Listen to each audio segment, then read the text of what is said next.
கல்வி அமைச்சர் தர்மேந்திர பிரதான் ராஜினாமா செய்து விட்டார் அப்படிங்கிறதா முக்கியமான செய்தி. இந்த செய்திக்கு பின்னாடி பல அதிர்ச்சி அளிக்கக்கூடிய தகவல்கள் இருக்கு. அது என்ன அப்படிங்கிறத இந்த வீடியோவில் நம்ம பார்க்கலாம்.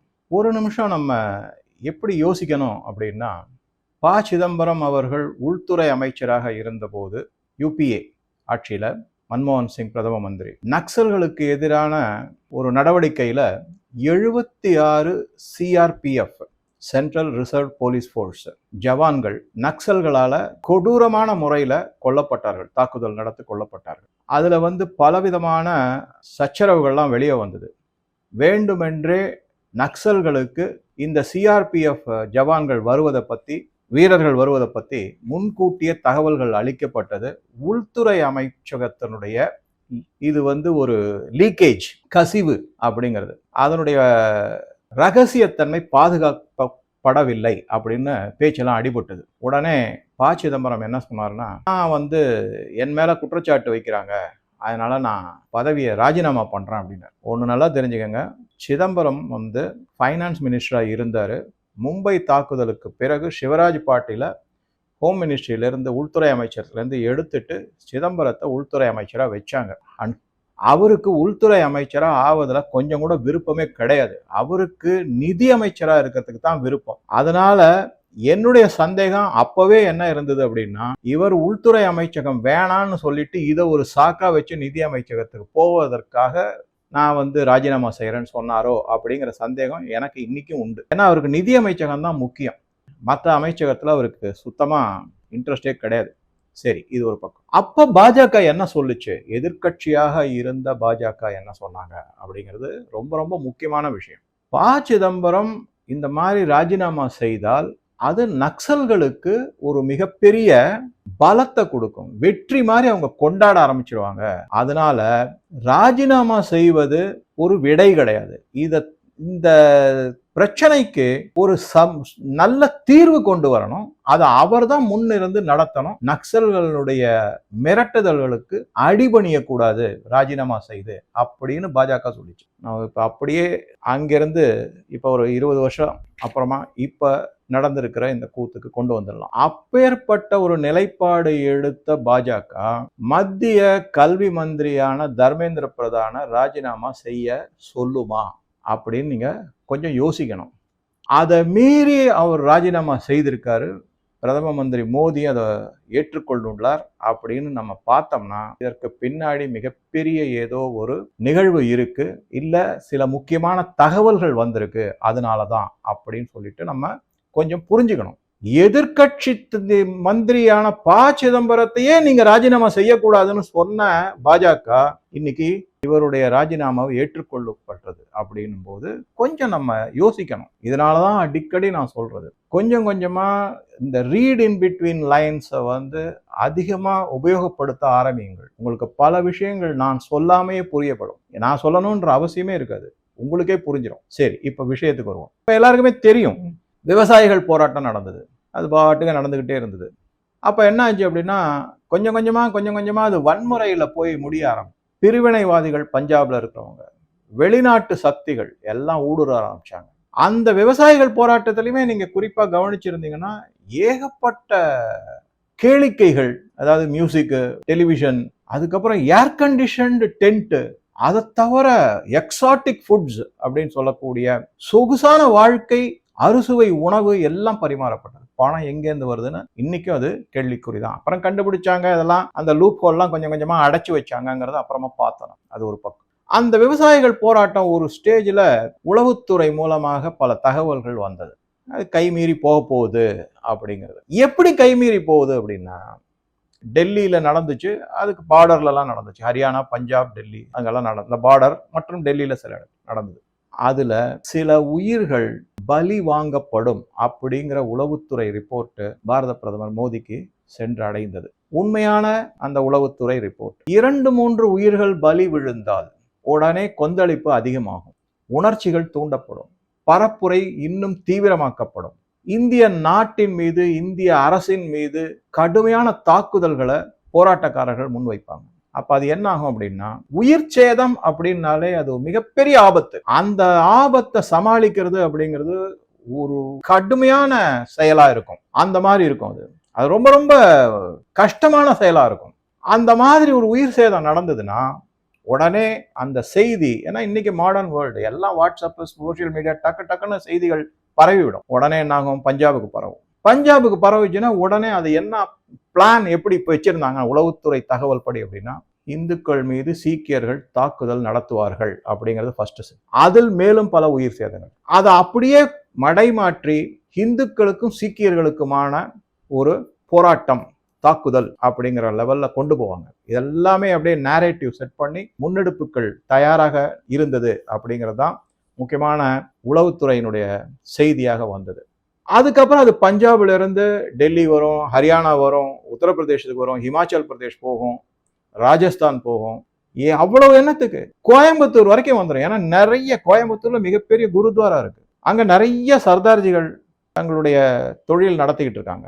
அந்த அளவுக்கு வந்துடும். மிகப்பெரிய அளவு கலவரங்கள் வெடிக்கும், மேலும் உயிர் சேதங்கள் ஏற்படும்.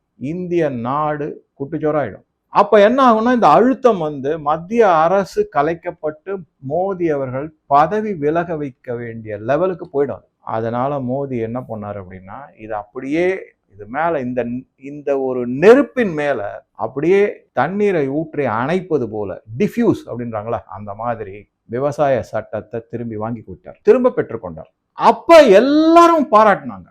இன்னைக்கு எப்படி தர்மேந்திர பிரதான் ராஜினாமா செய்து விட்டார் என்று யாரெல்லாம் குதிக்கிறாங்க பாருங்க. ராகுல் காந்தி, பிரியங்கா வாத்ரா, ஈவன் மம்தா பானர்ஜி கூட சொல்றாங்க, நான் போராட்டத்துக்கு வர்றதா இருந்தா அதுக்குள்ள அவர் ராஜினாமா செஞ்சுட்டாரு, என்ன போராட்டத்துக்கு வரவே விடல, அதுக்குள்ள அவர் ராஜினாமா செஞ்சார். இந்த மாதிரி எல்லாம். அதுக்கப்புறம் இந்த காக்ரோச் ஜனதா பார்ட்டியில இருக்கக்கூடிய அபிஜித் தீப்கே, சௌரவ் தாஸ், எல்லாம் கேஜ்ரிவால், அகிலேஷ் யாதவ். இந்த அகிலேஷ் யாதவ் பத்தி சொல்லணும்னா, அவருக்கு என்ன இருக்குன்னு தெரியல.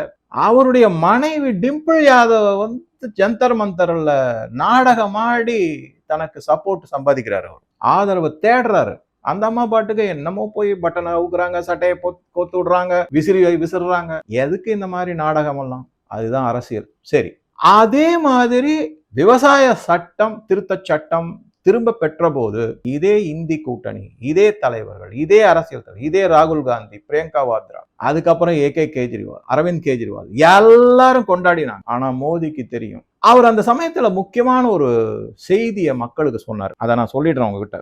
किसानों को हित में मैं फार्म लॉस लाया था, देश के हित में मैं வாபஸ் லே ரஹா ஹூ அப்படிங்கிற வார்த்தையை சொல்லிட்டு ட்விட்டர்ல போட்டுட்டு எல்லாத்தையும் இது பண்ணார், சோசியல் மீடியால போட்டு அப்படியே நிறுத்திட்டாரு. இதனுடைய அர்த்தம் என்ன அப்படின்னா, விவசாயிகளின் நலனுக்காக விவசாய திருத்த சட்டத்தை நான் கொண்டு வந்தேன், அவர்களுடைய நலனுக்காக, என்னுடைய நலனுக்காக அல்ல. இப்ப நாட்டினுடைய நலனுக்காக. நல்லா கவனிங்க, வார்த்தைகளை அளந்து பேசுறாரு. நாட்டினுடைய நலனுக்காக அதே விவசாய சட்டத்தை, நான் கொண்டு வந்த விவசாய சட்டத்தை நானே திரும்ப பெறுகிறேன். விவசாயிகளுடைய நலன் நாட்டு நலன் கிடையாதா? நாட்டு இருக்கு. ஆனா இந்த போராட்டம் வேற மாதிரி கையில் எடுக்கப்பட்டு உயிர் சேதங்களும், நாட்டின் பரவலாக போராட்டம் வெடித்து, கலவரங்கள் வெடித்து நாட்டையே நாசமாக்கக்கூடிய லெவல்ல வந்துச்சுன்னா அது நாட்டுக்கு கெடுதல். அதனால நாட்டினுடைய நலன் கருதி இதே விவசாய சட்டத்தை, நான் கொண்டு வந்த விவசாய சட்டத்தை திரும்ப பெறுகிறேன் அப்படின்னு சொல்லி முடிச்சிட்டாரு. விவசாய சட்டம் திரும்ப பெறப்பட்டது.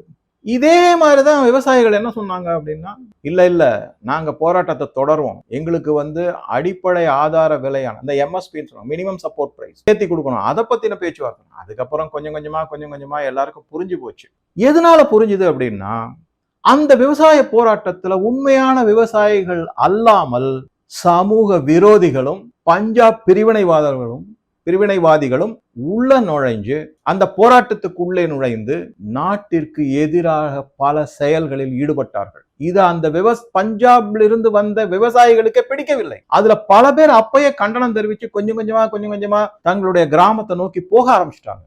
அதுதான் உண்மை. அதனால அந்த விவசாயம் போராட்டம் பிசுபிசுத்தது, கைவிடப்பட்டது. இந்த இடத்துல நான் குறிப்பா பல வீடியோல சொல்லியிருக்கேன், விவசாயம் அப்படிங்கிறது மாநிலம் சார்ந்தது, மத்திய அரசு சார்ந்தது கிடையாது. அப்ப உடனே கேள்வி வரலாம், சார் அப்ப சட்டம் மட்டும் எப்படி மத்திய அரசு? அது கைட்லைன்ஸ். திருப்பி நான் சொல்றேன், ஒரு சட்டம் வருதுன்னா மாநில அரசு இந்த மாதிரிலாம் நீங்க ஃபாலோ பண்ணீங்கன்னா இது விவசாயிகளுக்கு நலன் பயக்கக்கூடிய. ரெண்டு முக்கியமான பாயிண்ட் மட்டும் நான் சொல்றேன். ஒரு விவசாயி இன்னைக்கு நான் சொல்றேன், அக்ரிகல்ச்சரல் ப்ரொடியூஸ் மார்க்கெட்டிங் கமிட்டின்னு ஒன்று இருக்கு, ஏபிஎம்சின்னு வாங்க. அக்ரிகல்ச்சரல் ப்ரொடியூசர்ஸ் மார்க்கெட்டிங் எல்லா ஸ்டேட்லயும் இருக்கும். விவசாயிகள் அங்க கொண்டு போய் கொடுக்கணும். அது அங்க இருக்கிற மினிமம் சப்போர்ட் பிரைஸ் படி தான் அவங்க வாங்கிப்பாங்க.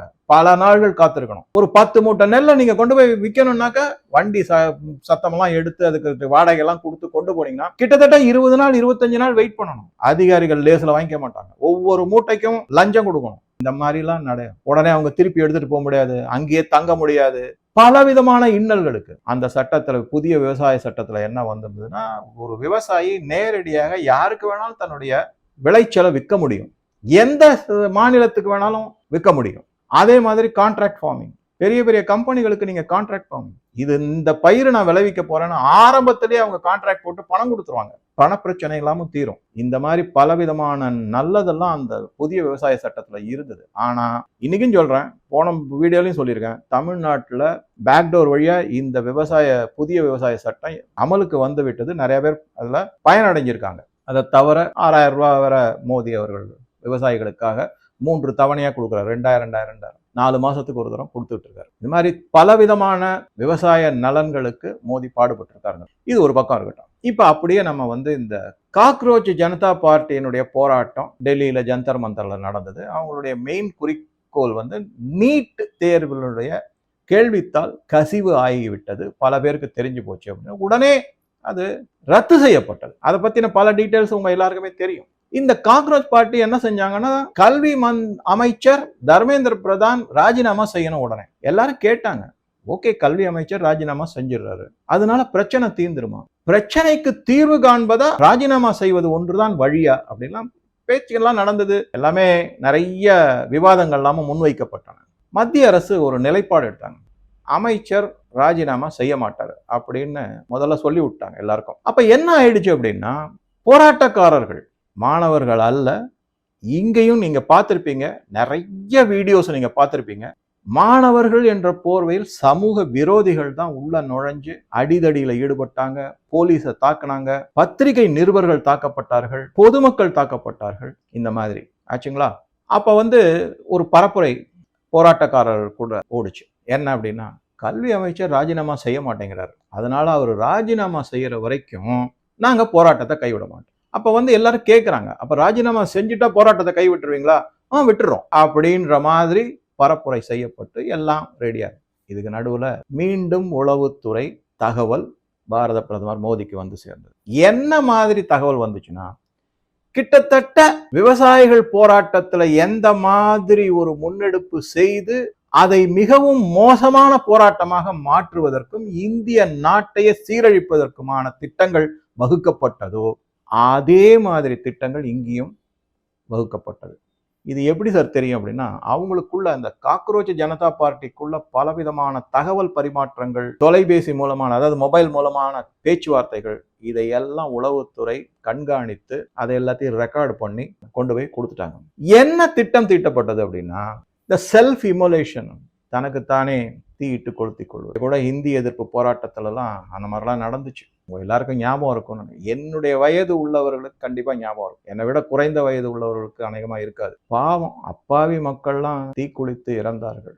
ஒரு மாணவர் ரொம்ப கஷ்டப்பட்டு இறந்தார், அதையும் உங்களுக்கு சொல்லியாகணும். அந்த மாதிரி ஒரு செல்ஃப் இமோலேஷன், தனக்குத்தானே தீயிட்டு கொளுத்தி கொள்வது, அந்த மாதிரி ஏற்பாடுகளை செய்வதற்கு சமூக விரோதிகள் ரெடியாகிவிட்டனர், தயாராகிவிட்டனர். அந்த அசம்பாவிதத்தை சமூக விரோதிகள் நடத்தி அதை திசை திருப்பி சில போராட்டக்காரர்கள் தங்களுக்கு தாங்களே தீயிட்டு போனார்கள் அப்படிங்கிற மாதிரி பரப்புரையை செய்யறதுக்கு, அதை உடனே மீடியாக்கள் எல்லாம் மக்களிடம் கொண்டு சேர்ப்பதற்காகவும், சோசியல் மீடியாவில் இன்னும் அதை உணர்ச்சிகளை தூண்டப்பட்டு வெகு வேகமாக பரவச் செய்வதற்காகவும், மக்களை ஒரு கொந்தளிப்பு நிலையில் கொண்டு தள்ளுவதற்காகவும் திட்டங்கள் தீட்டப்பட்டன. பாரத பிரதமர் பார்த்தார், இது அப்படியே அதே பிளே புக், விவசாயிகள் போராட்டத்துல என்ன நடந்ததோ அதே இங்கே. எதனால அப்படின்னு பாத்தீங்கன்னா, விவசாயிகள் போராட்டத்திலையும் வெளிநாட்டு கைக்கூலிகள், அதனுடைய பணம், அவங்களுடைய டைரக்ஷன், அதாவது கதை வசனம் டைரக்ஷன் போடுவாங்களா, அந்த மாதிரி எல்லாம் வெளிநாட்டுல இருந்து இங்க இருந்து அவங்களுக்கு ஆதரவா நடத்தி காமிச்சவங்க ஆம் ஆத்மி பார்ட்டி, அதுக்கப்புறம் காங்கிரஸினுடைய ஆதரவு, மற்ற இந்தி கூட்டணியில் இருக்கக்கூடிய கட்சிகளினுடைய ஆதரவு எல்லாம் இருந்துச்சு. அதே அப்படியே இந்த பக்கம் ஷிஃப்ட் பண்ணீங்கன்னா இப்ப அது இந்தி கூட்டணி அப்படிங்கிற ஆதரவுல வந்து ஓப்பனாவே ராகுல் காந்தி பிரதம மந்திரி வீட்டுக்கு முன்னாடி ரோடுல உட்காந்துக்கிட்டு தர்ணா பண்றாரு, போராட்டம் நடத்துறாரு. என்ன செய்தி சொல்றாரு அவரு? கொஞ்சம் யோசிச்சு பாருங்க. அந்த பகுதி பிரதம மந்திரியினுடைய வீடு இருக்கக்கூடிய பகுதி மிக பாதுகாப்பு மிகுந்த பகுதி. எஸ்பிஜி கண்ட்ரோல்ல இருக்கு, ஸ்பெஷல் ப்ரொடெக்ஷன் குரூப் அவங்க கண்ட்ரோல்ல. எந்த சிறு அசம்பாவிதம் நடந்தாலும் உடனடியாக அவர்கள் நடவடிக்கை எடுப்பார். அந்த மாதிரி இருக்கக்கூடிய ஒரு இடம். நடவடிக்கை எடுத்துட்டாக்க என்ன ஆகும்? உடனே மோடி மேல குற்றச்சாட்டு வரும். அதனாலதான் அவர் நடவடிக்கைலாம் எதுவும் எடுக்காதீங்க, பேசாம கத்தனா கத்திட்டு போட்டோம் அப்படின்னு விட்டுட்டார். அது ஒரு பக்கம். என்ன மெசேஜ் போகுது பப்ளிக்? ராகுல் காந்தியே இந்த மாதிரி ஒரு ஹைலி செக்யூர்டு, ஹை செக்யூரிட்டி ஏரியாவில் போராட்டம் நடத்தும் போது நாம ஏன் பண்ணக்கூடாதுன்னு ஒரு 10 பேர் வந்தாங்கன்னா எப்படி சமாளிப்பீங்க? என்ன முன் உதாரணம் கொடுக்கிறாரு ராகுல் காந்தி மற்றவங்களுக்கு? மிக மிக கேவலமான ஒரு முன் உதாரணம் அவர் செஞ்சது. சரி, இப்ப இந்த தர்மேந்திர பிரதான் அவருடைய ராஜினாமாக்கும் இந்த மாதிரி அசம்பாவிதம் நடக்க இருப்பதை உளவுத்துறை மூலமாக அறிந்த திரு மோடி அவர்கள் ரிசைன் பண்ணிட பார்த்துக்கலாம். ஏன்னா நாடு கொந்தளிக்க கூடாது. இந்த நாடு, இந்த நாட்டினுடைய மக்கள், அவர்களுடைய நலம், இந்த நாட்டினுடைய நலம், அதுதான் முக்கியம். தனி ஒரு மனிதனுடைய பதவிக்காக இந்த நாட்டை காவு கொடுக்க வேண்டாம் அப்படின்னு சொல்லிட்டு அவர் முடிவு பண்ணிட்டு தர்மேந்திர பிரதான் ராஜினாமா செஞ்சிட்டார். தர்மேந்திர பிரதான் ராஜினாமா செய்த உடனேயே இவர்களுக்கு அதிர்ச்சி. காக்ரோச் ஜனதா பார்ட்டிக்கு அதிர்ச்சி, இந்தி கூட்டணியில் இருக்கக்கூடிய காங்கிரஸ், ஆம் ஆத்மி பார்ட்டி, அதனுடைய பல தலைவர்கள், ராகுல் காந்தி, கேஜ்ரிவால், சௌரப் பரத்வாஜ், சஞ்சய் சிங், எல்லாருக்கும், மனிஷ் சிசோடியா, அதிஷி மார்லேனா, பிரியங்கா வாத்ரா, எல்லாருக்கும் அதிர்ச்சி. என்னடா இது, நம்ம எதிர்பார்க்கவே இல்லையே. இப்ப வந்து கதை வேற மாதிரி டைரக்ஷன் மாறிடுச்சு, நம்ம போட்ட மாதிரி அந்த வசனங்கள் இல்லையே, கதை போக மாட்டேங்குது அப்படிங்கிறது. டிஃப்யூஸ் அப்படிங்கிற மாதிரி பண்ணியாச்சு. அதுல எப்படி அந்த நெருப்பின் மீது தண்ணீரை கொட்டி அணைக்கப்பட்டதோ அதே மாதிரி இங்கேயும் அதே மாதிரி செஞ்சுட்டு எல்லாமே. அதுக்குள்ள என்ன ஆயிடுச்சு அப்படின்னா, இந்த காக்ரோச் ஜனதா பார்ட்டிலேயே சில பேர் வந்து என்ன சொல்லிட்டாங்க, சரி நாங்க போராட்டத்தை நிறுத்திக்கிறோம். தர்மேந்திர பிரதான் அவர்களுடைய ராஜினாமாவுக்கு முன்னாடி, அதுக்கு முத நாள் சோனம் வாங்சுக் தன்னுடைய உண்ணாவிரத போராட்டத்தை நிறுத்திக்கிட்டார்.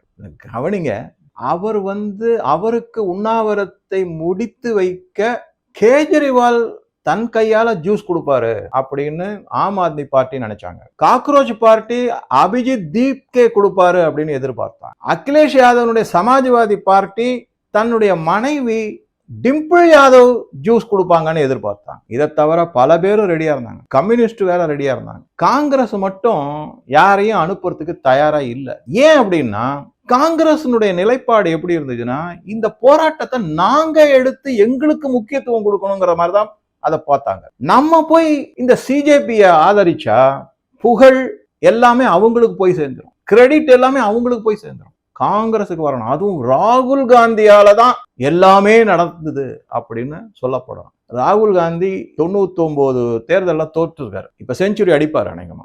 அந்த கான்ட்ரிபியூஷன், அந்த கிரெடிட்டை யாரும் அவருக்கு கொடுக்க மாட்டாங்க. ஆஹா, உங்களால பாருங்க 99 தரம் காங்கிரஸ் தோத்துருக்கு அப்படின்னு அந்த கிரெடிட்டை கொடுக்க மாட்டாங்க. அப்ப வந்து தொண்டர்கள் மேலையும் மற்ற தலைவர்கள் மேலையும் போயிடும். இப்ப இந்த கிரெடிட் அவர் எடுத்துக்கிறதுக்கு பார்த்தார். இது மாதிரி, அதனால அவங்க மட்டும் வரல, மற்றவங்க எல்லாம் ரெடியா இருந்தாங்க. கடைசியில உண்ணாவிரதத்தை முடித்து வைக்கிறதுக்கு யாரு கையால ஜூஸை வாங்கி சோனம் வாங்சுக் குடிச்சாரு அப்படின்னு பாத்தீங்கன்னா, பாஜகவினுடைய மருத்துவத்துறை அமைச்சரான ஜே.பி. நட்டா அவர்கள் கையால குடிச்சு அந்த மாதிரி ஆச்சு. அவர் முடிச்சிட்டாரு.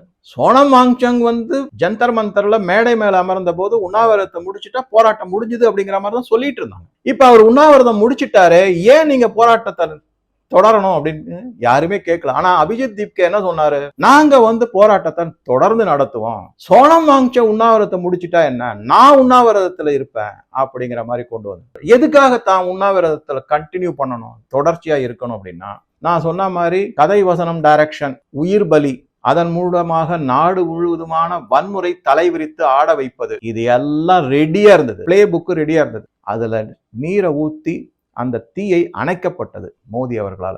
ஆனா இவர் திருப்பி அதை மீட்டெடுக்கணும் அப்படின்னு பார்த்தார். கடைசியில என்ன ஆயிடுச்சு அப்படின்னா, சில பேர் வந்து இந்த மாதிரி பேச ஆரம்பிச்சிட்டாங்க. அதாவது பொதுமக்கள் மத்தியிலேயே மோடி மேல ஒரு அபிமானம் மற்றும் அனுதாபம் இரண்டுமே வந்தது.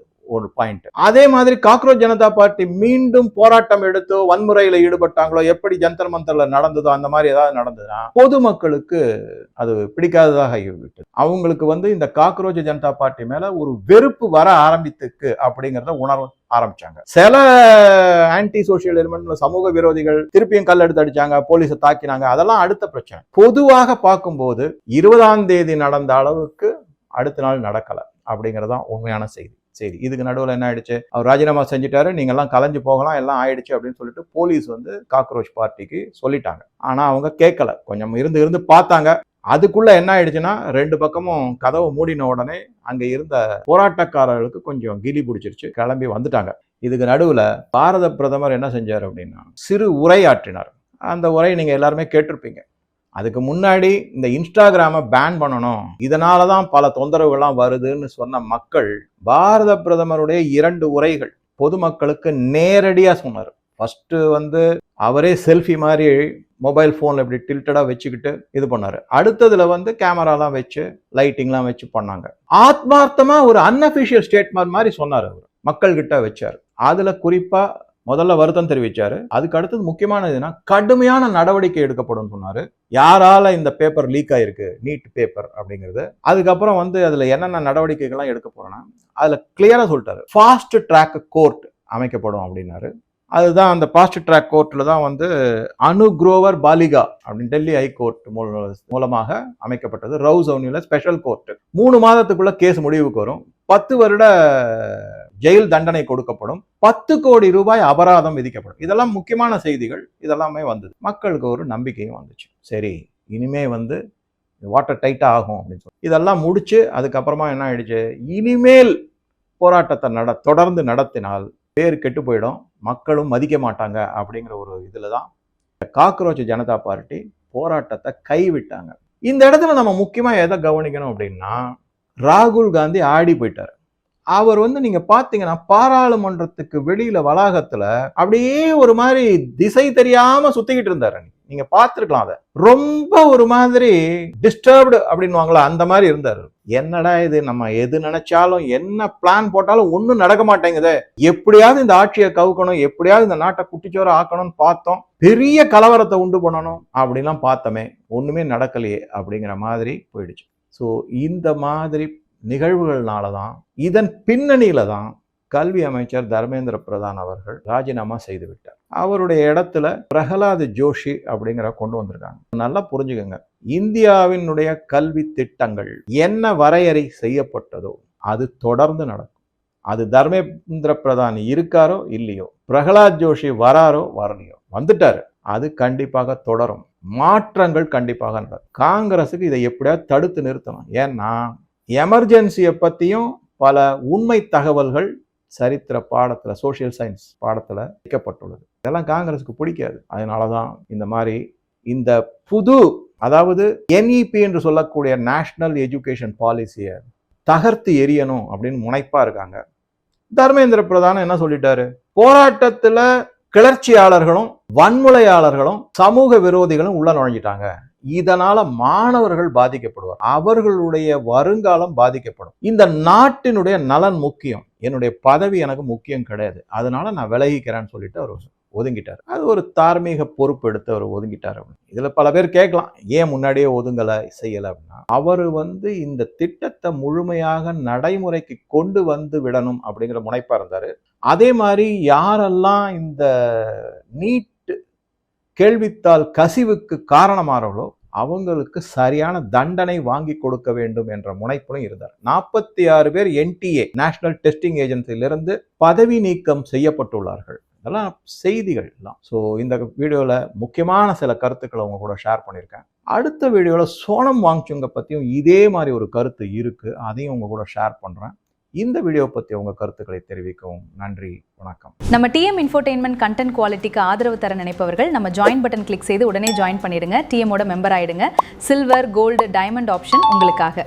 நன்றி.